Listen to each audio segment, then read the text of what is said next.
Hello everyone. Today I'm delighted to be sharing a review of the Trimui Barrack Hammer, specifically the metal version of this Trimui handheld console. The model I personally opted for is the Collector's Edition Silver.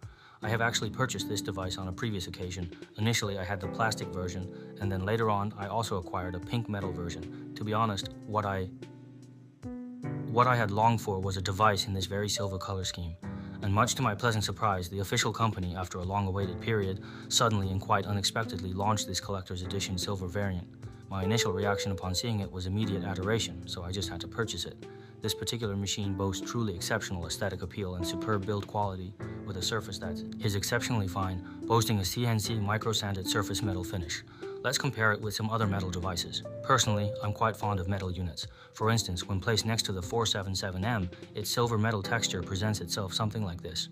The metallic texture of these two devices is in fact quite akin, both featuring this micro-sanded silver metal, which is it's quite similar.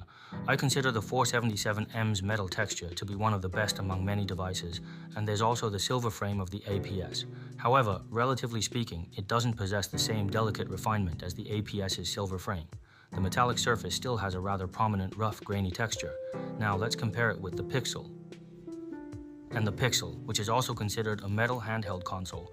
Let's make a comparison and look at its size. It's considerably larger than the Pixel 2. Its width is nearly equivalent to the entire length of the Pixel 2, and if you look at the back, its bottom section is also roughly the same size as the Pixel 2.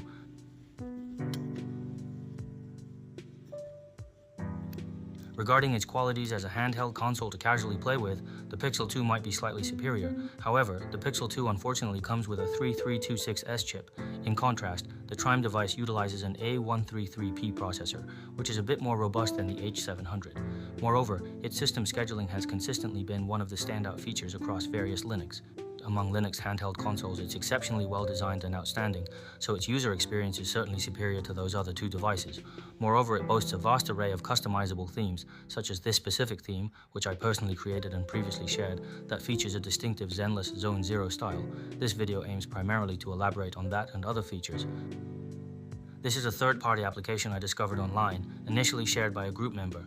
Previously, there was no method to control the lighting on this device. However, this compact plugin allows for significant alterations to its lighting effects. Please observe, each individual part of the device's lighting can be fully customized. For instance, on the top light bar, I've selected a vibrant rainbow marquee effect. The shoulder buttons also showcase a rainbow gradient breathing light, and similarly, the two front lights offer a color-changing gradient. I'll be sure to provide the scripts for these two software tools in the comment section and description so you can easily download them. Once downloaded, you'll find two separate folders which you should then place directly into the memory card's root directory. App folder in the memory card's root directory, you can find them. It has two primary functions. The first one is to activate its light control feature, which is this software right here. Once we open this program, we'll see that the first line indicates the corresponding light's position. This F1 key is referring to the button on our left side. By using the L and R buttons, we can change the light's position. The F2 key controls the one on the right.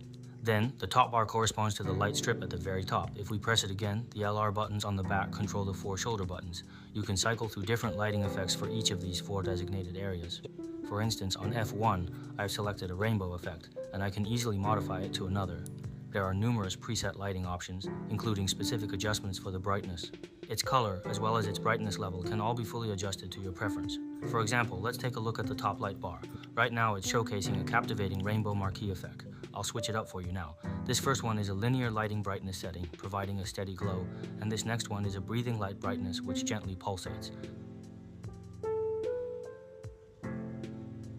Here, we have the ability to fine-tune its color precisely. We can select from various shades, including a vivid blue, a serene sky blue, an even deeper blue, or a royal purple. In fact, there's an extensive array of colors available for adjustment. Furthermore, you can also customize different brightness modes to suit your preferences. Once you've achieved your desired lighting effect, a simple press of the B button will allow you to return to the previous screen, and it will then save this particular lighting configuration. Of course, should you wish to revert to the official lighting settings and no longer desire for this software to control them, you simply need to click on the Uninstall Light Control option. Go ahead and click it. Upon clicking, it will take a brief moment to reload. It might not clear the settings immediately, but give it a moment to take effect.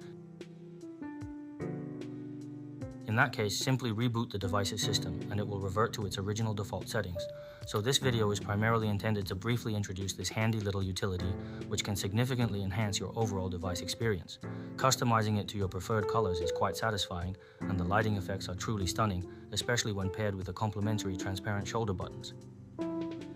It is absolutely stunning, a very finely crafted and refined metal handheld console, a truly exquisite piece of engineering.